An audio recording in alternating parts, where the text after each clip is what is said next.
Let me share a few thoughts. First, about the comments that I made to the committee that have been said to be incorrect and false. Let me be clear. I never had meetings with Russian operatives or Russian intermediaries about the Trump campaign. And the idea that I was part of a, quote, continuing exchange of information during the campaign between Trump surrogates and intermediaries for the Russian government is totally false. That is the question that Senator Franken asked me at the hearing, and that's what got my attention as he noted it was just breaking news. And it got my attention, and that is the question I responded to. I did not respond by referring to the two meetings, one very brief after a speech, and one with two of my senior staffers, professional staffers, with the Russian ambassador in Washington, where no such things were discussed. In my reply to the question of Senator Franken was honest and correct as I understood it at the time. I appreciate that some have taken the view that this was a false comment. That is not my intent. That is not correct. I will write the Judiciary Committee soon, today or tomorrow, to explain this testimony for the record. Secondly, at my confirmation hearing, I promised that I would do this.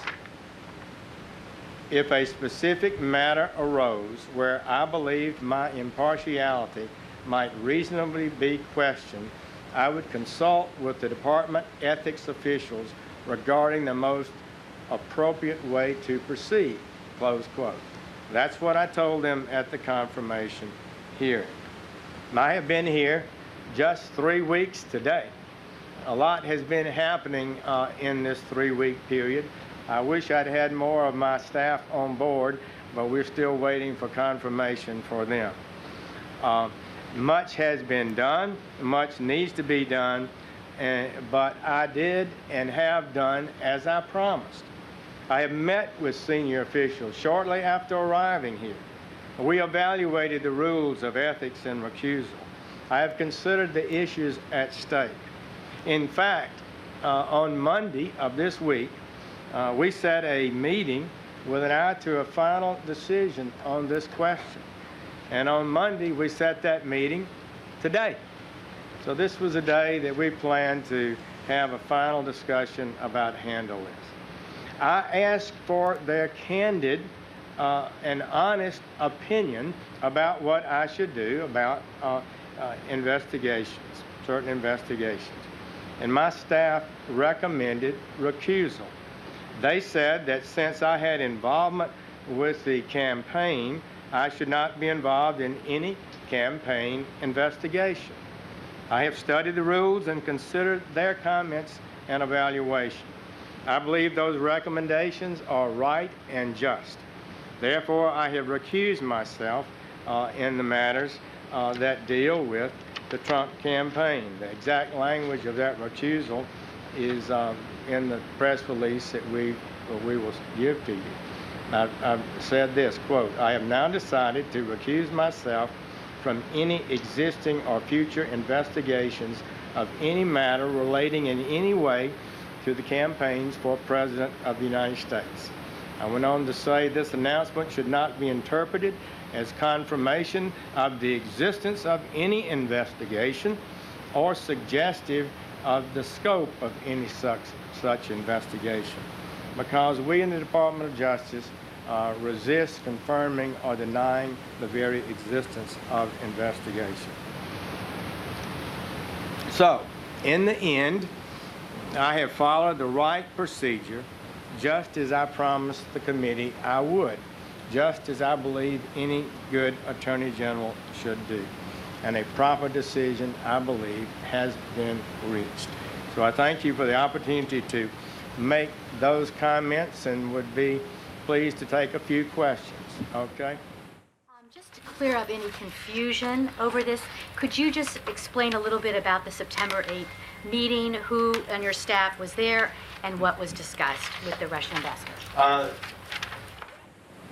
The Russian ambassador apparently sent a staffer to my office. I did not see him, and asked for a meeting, as so many of the ambassadors were doing. And we set up a time, as we normally did, and we met with him. Two of my senior staffers were there, and maybe a younger staff or two, and they both retired Army colonels and not politicians, and we had we listened to the ambassador and to what his concerns might be. Well, it was just normal things, such as I started off by saying, I don't remember a lot of it, but I do remember saying I had gone to Russia with a church group in 1991, and he said he was not a believer himself, but he was glad to have church people come there. Indeed, I thought he was pretty much of an old style Soviet type ambassador. And so we talked about a little bit about terrorism, as I recall, and somehow the subject of the Ukraine came up. I had the Ukrainian ambassador in my office the day before, and to listen to him, nothing that Russia had done nothing that was wrong in any area, and everybody else was wrong with regard to the Ukraine. It got to be a little bit of a testy conversation at that point. It wrapped up. He said something about inviting me to have lunch. I did not accept that, and that never occurred. I don't recall, but most of these ambassadors are pretty gossipy, and they liked, this was in the campaign season, but I don't recall any specific political discussions. All right. Meetings. Do you recall meeting with Ambassador Kislyak any other times? I don't recall having met him. It's possible. I'm on Armed Services Committee and things happen, but I don't recall having met him before those two meetings. Sanctions. Can you sound you out on the question of sanctions? And why do you think he sought the meeting with you? Did he consider you a representative of the Trump campaign?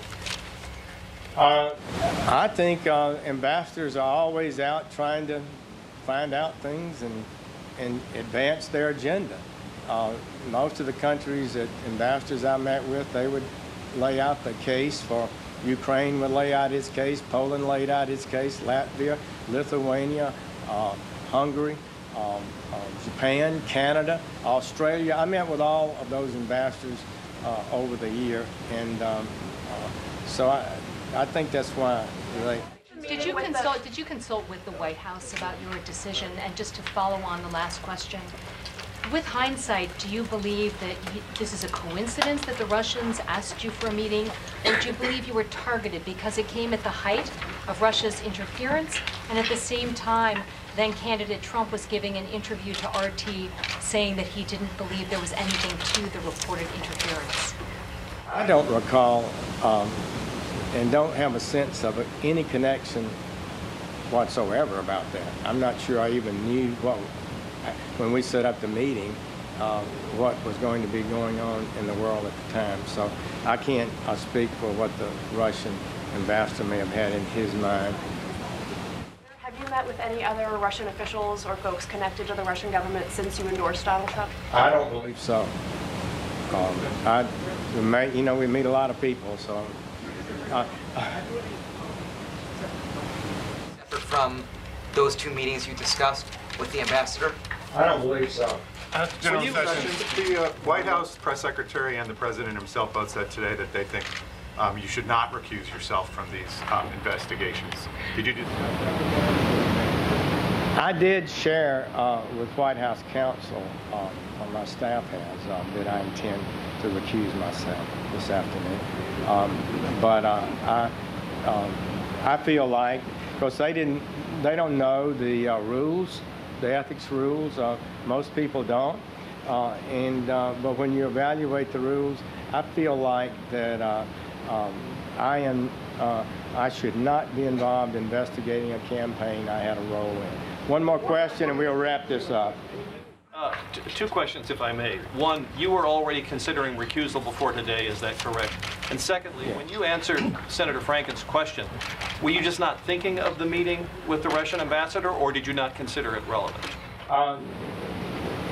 I was taken aback a little bit about this brand new information, this allegation that surrogates, and I had been called a surrogate for Donald Trump, had been meeting continuously with Russian officials, and that's what it struck me very hard, and that's what I focused my answer on.